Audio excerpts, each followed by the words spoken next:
Hello friend, তোমরা দেখছো তোমাদের প্রিয় YouTube channel exam guide by Nitu. বন্ধুরা, তোমাদের বহু প্রতীক্ষিত এসএসসি জিডি কনস্টেবলের ফর্ম ফিল আপ শুরু হয়েছে। এবছর আপাতত শূন্যপদ 39,481টি। আপাতত বলার কারণ হলো, বিগত যে সমস্ত এসএসসি জিডি কনস্টেবলের ফর্ম ফিল আপ হয়েছে, দেখা গেছে প্রাথমিক যে শূন্যপদ পরবর্তীতে তা অনেকটাই বেড়ে গেছিল। সেজন্যই কিন্তু আমি আপাতত বলছি। তো বন্ধুরা, তোমরা যারা 2025 সালে এসএসসি জিডি কনস্টেবল পরীক্ষা দেবে, তোমাদের জন্যই আমি 2024 সালে এসএসসি জিডি কনস্টেবলে এসে যাওয়া প্রশ্নপত্র নিয়ে এই বিশেষ ক্লাস আমি করাচ্ছি। আজকে আমি করাবো ক্লাস নম্বর 7, যেটি 21শে ফেব্রুয়ারি তৃতীয় শিফটে এসেছিল। বন্ধুরা, এসএসসি যে কোনো পরীক্ষায় কিন্তু তারা প্রচুর পরিমাণে প্রিভিয়াস ইয়ারের কোশ্চেনগুলো ফলো করে, শুধু সাম্প্রতিক ঘটনা একটু উল্টে পাল্টে যায়। তো বন্ধুরা, ভিডিওটা ভালো লাগলে একটু লাইক করবে, বন্ধুদের সঙ্গে শেয়ার করবে, আর সাবস্ক্রাইব করা না থাকলে অবশ্যই চ্যানেলটি সাবস্ক্রাইব করে দেবে।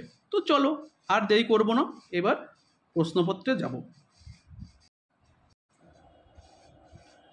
প্রথম প্রশ্ন, ড্যাশ সালের আগে ভারতে জনসংখ্যাগত পরিবর্তনের প্রথম পর্যায় ছিল? তো সঠিক উত্তর হবে 1921। 1921-এর আগে ভারতের জনসংখ্যাগত পরিবর্তনের প্রথম পর্যায় ছিল। আমাদের জনগণনা হয় প্রতি 10 বছর অন্তর। তো 1921 সালে যে জনগণনা হয়েছিল সেটা হচ্ছে 1911 থেকে 1921 সালের বছরের মধ্যে, ঠিক আছে। তো এই যে সময়কাল 1911 থেকে 1921 সাল, এই যে সময়কাল, এই সময় কিন্তু ভারতের জনসংখ্যা কিন্তু ঋণাত্মক হারে বৃদ্ধি পেয়েছিল, ঠিক আছে।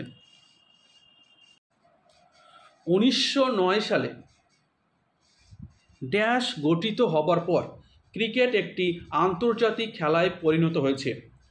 1909 সালে কি গঠিত হয়েছিল? তো আইসিসি গঠিত হয়েছিল। আইসিসি গঠিত হওয়ার পর ক্রিকেট একটি আন্তর্জাতিক খেলায় পরিণত হয়েছিল। এই আইসিসির সদর দপ্তর কোথায়? তো দুবাই হলো আইসিসির সদর দপ্তর, ঠিক আছে। কেন্দ্রীয় পণ্য ও পরিষেবা কর বিল, ঠিক আছে, কেন্দ্রীয় পণ্য ও পরিষেবা কর সংশোধন বিল 2023 সম্পর্কিত নিম্নলিখিত বিবৃতিগুলোর মধ্যে কোনটি সঠিক? তো কী কী বিবৃতি দেওয়া রয়েছে দেখো। এটি 2023 সালের আগস্টে লোকসভায় পেশ করা হয়েছিল। সঠিক। এটি কেন্দ্রীয় পণ্য ও পরিষেবা কর জিএসটি আইন 2017 সংশোধন করে, ঠিক আছে। এটি যে 2017 সালে যে জিএসটি আইন চালু হয়েছিল সেটা কিন্তু সংশোধন করে। তো সঠিক, এটাও কিন্তু সঠিক। তো 1 এবং 2 উভয় বিবৃতি কিন্তু সঠিক। 1 এবং 2 উভয় বিবৃতি সঠিক। ভারতের উপরাষ্ট্রপতি পদাধিকার বলে কোন আইনসভার দায়িত্ব পালন করে? ভারতের উপরাষ্ট্রপতি পদাধিকার বলে রাজ্যসভার দায়িত্ব পালন করে, ঠিক আছে। রাজ্যসভার সভাপতিত্বের দায়িত্ব পালন করে থাকে। রাজ্যসভার সর্বোচ্চ আসন 250, ঠিক আছে। রাষ্ট্রপতি হওয়ার জন্য ন্যূনতম বয়স দরকার 35 বছর। 1 অক্টোবর 2022 অনুযায়ী কে ভারতের অ্যাটর্নি জেনারেল নিযুক্ত হলেন? 1 অক্টোবর 2022 অনুযায়ী কে ভারতের অ্যাটর্নি জেনারেল নিযুক্ত হলেন? তো আর ভেঙ্কটরামণি তিনি ভারতের বর্তমান অ্যাটর্নি জেনারেল। দেখো, ভারতীয় সংবিধানে অনুচ্ছেদ 76-এ অ্যাটর্নি জেনারেলের থাকার কথা বলা রয়েছে। ভারতের রাষ্ট্রপতি অ্যাটর্নি জেনারেলকে নিয়োগ করেন। অ্যাটর্নি জেনারেল হতে গেলে ভারত অ্যাটর্নি জেনারেল হলেন ভারত সরকারের প্রধান আইনি উপদেষ্টা। অ্যাটর্নি জেনারেল হলেন ভারত সরকারের প্রধান আইনি উপদেষ্টা। ইন্দিরা গান্ধীর নেতৃত্বে ভারতের কোন পঞ্চবার্ষিকী পরিকল্পনা প্রবর্তিত হয়েছিল? তো সঠিক উত্তর হবে চতুর্থ পঞ্চবার্ষিকী পরিকল্পনা।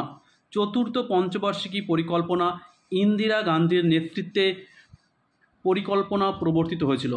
চতুর্থ পঞ্চবার্ষিকী পরিকল্পনার সময়কাল 1969 থেকে 1974 সাল পর্যন্ত।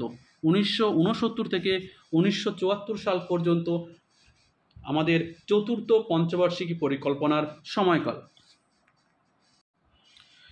বিখ্যাত ভারতনাট্যম নৃত্যশিল্পী এবং কলাক্ষেত্রের প্রতিষ্ঠাতা রুক্মিণী দেবী অরুণ্ডালে 1956 সালে কোন পুরস্কার পেয়েছিলেন? রুক্মিণী দেবী অরুণ্ডালে, যিনি একজন ভারতনাট্যম নৃত্যশিল্পী, তিনি 1956 সালে কোন পুরস্কার পেয়েছিলেন? তো তিনি পদ্মভূষণ পুরস্কার পেয়েছিলেন। এছাড়াও 1957 সালে সঙ্গীত নাটক একাডেমি পুরস্কারও পেয়েছিলেন। রুক্মিণী দেবী প্রথম মহিলা নৃত্যশিল্পী যিনি রাজ্যসভার সদস্য হয়েছিলেন। রুক্মিণী দেবী অরুণ্ডালে প্রথম মহিলা নৃত্যশিল্পী যিনি রাজ্যসভার সদস্য হয়েছিলেন, মনোনীত হয়েছিলেন। ঠিক আছে, তিনি 3রা এপ্রিল 1952 থেকে 2 এপ্রিল 1962 পর্যন্ত রাজ্যসভার সদস্য ছিলেন। একটি দেশের মোট দেশীয় পণ্য বা জিডিপি বা গ্রোস ডোমেস্টিক প্রোডাক্ট, একটি দেশের মোট দেশীয় পণ্য যাকে বলা হয় জিডিপি, জিডিপির সম্পূর্ণ নাম গ্রস ডোমেস্টিক প্রোডাক্ট। তো এটির অর্থনীতির বিভিন্ন খাত থেকে প্রাপ্ত হয়। যেমন, তো জিডিপি অর্থনীতির বিভিন্ন খাত থেকে পাওয়া যায়। তো কী কী সেই খাত? তো খাত হলো কৃষি খাত, শিল্প খাত এবং পরিষেবা খাত। কৃষি খাত, শিল্প খাত এবং পরিষেবা খাতে কিন্তু এই জিডিপি পাওয়া যায়। ঠিক আছে, বা গ্রস ডোমেস্টিক প্রোডাক্ট যাকে বলা হয়। ভারতের স্থল সীমানা প্রায় কিলোমিটার। আন্দামান ও নিকোবর এবং লাক্ষাদ্বীপ সহ মূল ভূখণ্ডের উপকূল রেখার দৈর্ঘ্য 7516.6 কিলোমিটার। তো বলেছে ভারতের স্থল সীমানার দৈর্ঘ্য কত? তো ভারতের স্থল সীমানার দৈর্ঘ্য 15,106.7 কিলোমিটার। 15,106.7 কিলোমিটার ভারতের স্থল সীমানার দৈর্ঘ্য। 1919 সালে গান্ধীজি রাওলাট আইনের বিরুদ্ধে সত্যাগ্রহের ডাক দেন, যা ড্যাশ স্বাধীনতাকে বাধা দেয়। 1919 সালে রাওলাট আইনের বিরুদ্ধে গান্ধীজি সত্যাগ্রহের ডাক দিয়েছিলেন। এই রাওলাট আইন ছিল মৌলিক অধিকারের বিরুদ্ধে। ঠিক আছে, মৌলিক অধিকারের বিরুদ্ধে ছিল এই রাওলাট আইন। কোনো বিচার ছাড়াই মানুষকে কিন্তু আটকে দেওয়া হতো। ঠিক আছে, কোনো বিচার ছাড়াই কিন্তু কী করে আটক করা হতো। ঠিক আছে, মানুষের পুরো স্বাধীনতাই কেড়ে নেওয়া হয়েছিল এই রাওলাট আইনে।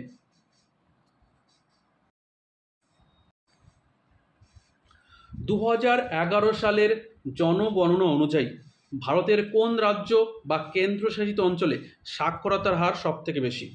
দেখো, এখানে কিন্তু কেরালা, মিজোরাম বা ত্রিপুরা নেই। তো অপশন অনুযায়ী সঠিক উত্তর হয়ে যাবে গোয়া। ঠিক আছে, গোয়া হয়ে যাবে অপশন অনুযায়ী সবথেকে সাক্ষরতার হার সবথেকে বেশি। ঠিক আছে, অপশন অনুযায়ী এই যে আন্দামান নিকোবর দ্বীপপুঞ্জ, গোয়া, ছত্তিশগড় এবং তামিলনাড়ু, এই অপশন অনুযায়ী এই গোয়ার সাক্ষরতার হার বেশি। ঠিক আছে, আর ভারতের সাক্ষরতার হার সবথেকে বেশি কেরালায়। ঠিক আছে, কেরালায় কিন্তু সাক্ষরতার হার সবথেকে বেশি। কেরালা, মিজোরাম, ত্রিপুরা। পরবর্তী প্রশ্ন, ভারতীয় সংবিধানে কোন অনুচ্ছেদের অধীনে স্বাধীনতার অধিকার, যেমন যে কোনো পেশা, ব্যবসা বা ব্যবসা করার অধিকার অন্তর্ভুক্ত আছে? তো সঠিক উত্তর হবে 19 থেকে 22। 19 থেকে 22 স্বাধীনতার অধিকার বলা রয়েছে। ভারতীয় সংবিধানে 19 থেকে 22 নম্বর অনুচ্ছেদ স্বাধীনতার কথা বলা রয়েছে। নিম্নলিখিত কোন সঙ্গীত শিল্পীকে 2023 সালে 19টি ভাষায় গান করার জন্য পদ্মভূষণ পুরস্কার দেওয়া হয়েছে? 2023 সালে পদ্মভূষণ প্রাপক সঙ্গীত শিল্পী যিনি 19টি ভাষায় গান করেছেন, তো তিনি কে? তো তিনি হলেন বাণী জয়রাম। বাণী জয়রাম, যিনি 2023 সালে ভারত সরকার দ্বারা পদ্মভূষণ পুরস্কারে সম্মানিত হয়েছিলেন। তিনি 19টি ভাষায় গান করেন। প্রাচীন ভারতে তামিল অঞ্চলে সাধারণত লাঙল চাষি হিসাবে পরিচিত ছিল কারা? তো প্রাচীন ভারতে তামিল অঞ্চলে লাঙল চাষি হিসাবে পরিচিত ছিল উজাভার। ঠিক আছে, উজাভার গোষ্ঠী, উজাভার। হারেলি, কাজরি এবং মাদাই উৎসব নিচের কোন রাজ্যের সাথে যুক্ত? হারেলি, কাজরি এবং মাদাই এটা কিন্তু ছত্তিশগড় রাজ্যের উৎসব। ঠিক আছে, কাজরি, হারেলি, মাদাই সবই কিন্তু ছত্তিশগড় রাজ্যের উৎসব। কে সংসদীয় কমিটির চেয়ারম্যান ছিলেন? যে committee COVID-19 pandemic, global response, Indians contribution and way forward report তৈরি করেন? কে সংসদীয় কমিটির চেয়ারম্যান ছিলেন যে কমিটি রিপোর্ট দিয়েছিল COVID-19 pandemic, global response, Indians contribution and way forward? তো তিনি হলেন কে? তো তিনি হলেন পিপি চৌধুরী। পিপি চৌধুরী এই কমিটির চেয়ারম্যান ছিলেন। ভারতে কোন রাজ্যে FIH পুরুষ হকি বিশ্বকাপ 2023 আয়োজন করেছিল? তো সঠিক উত্তর হবে উড়িষ্যা রাজ্য। উড়িষ্যা রাজ্যের দুটি স্টেডিয়ামে এই বিশ্বকাপ অনুষ্ঠিত হয়েছিল। একটি কলিঙ্গ স্টেডিয়াম ভুবনেশ্বর, অপরটি বিরসা মুন্ডা আন্তর্জাতিক হকি স্টেডিয়াম রাউরকেলা। এখানে চ্যাম্পিয়ন হয়েছিল জার্মানি, তৃতীয়বার এই নিয়ে চ্যাম্পিয়ন হলো, আর রানার্স আপ হলো বেলজিয়াম। 2026 সালে হকি বিশ্বকাপ অনুষ্ঠিত হবে বেলজিয়াম ও নেদারল্যান্ডস। প্রথম হকি বিশ্বকাপ 1971 সালে শুরু হয়েছিল এবং পাকিস্তান চ্যাম্পিয়ন হয়েছিল। ভারত প্রথম হকি বিশ্বকাপ জয়ী হয়েছিল 1975 সালে। দেখো, একই জায়গায় থেকে কিন্তু প্রশ্ন তুলে দিয়েছে। কোন দেশ FIH পুরুষ হকি বিশ্বকাপ 2023 জিতেছে? তো সঠিক উত্তর হবে জার্মানি। ঠিক আছে, একই জায়গা থেকে প্রশ্ন দিয়েছে। গাড়ির ব্যাটারিতে হবে, ঠিক আছে, গাড়ির ব্যাটারিতে কোন রাসায়নিক যৌগ ব্যবহার করা হয় যার সংকেত PbSO4? গাড়ির ব্যাটারিতে কোন রাসায়নিক যৌগ ব্যবহার করা হয় যার সংকেত PbSO4? তো সঠিক উত্তর হবে লেড সালফেট। গাড়ির ব্যাটারিতে লেড সালফেট যৌগ ব্যবহার করা হয়, তার সংকেত PbSO4। ভারতের নিচের কোন রাজ্যে ডান্ডারি নৃত্যরূপটি অন্তর্গত? তো তেলেঙ্গানা রাজ্যে এই ডান্ডারি নৃত্যরূপটি অন্তর্গত।